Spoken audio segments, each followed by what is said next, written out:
constantly evolving because when I started, I was doing it out of my dorm room in college, and so it was my dining room table. I think that's another important lesson is work with what you've got. Don't be hindered by thinking you need some big crazy setup, and it doesn't have to look professional or like what you imagine in your mind is correct. Just do with what you can, you know, do your best with what you have. And then things get big. It's amazing what you can create, you know. And my right out of college, I worked out of my apartment for 3 years, and I would have appointments there, and you know that was a part of the charm.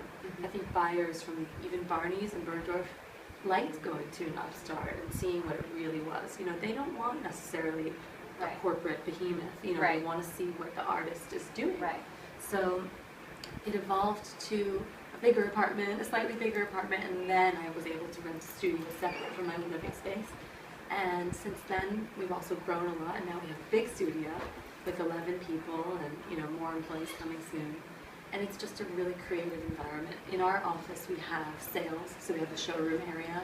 We have our office space where all of our computers are. We have a design room and a production and shipping zone also where all the pieces are made and everything's shipped from there. So even though we're selling a lot of jewelry, it's still very small and in-house and just a creative dynamic zone. You know, I have a mood board up behind my desk and I'm constantly changing that and getting inspired for the next collection.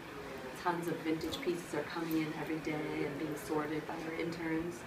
So, you know, it's a very dynamic environment, and I think that's also so important to be creative. You've got to get change. Change is what sparks imagination and creates growth, and it can be a little scary and difficult, but that's what makes things move forward, you know.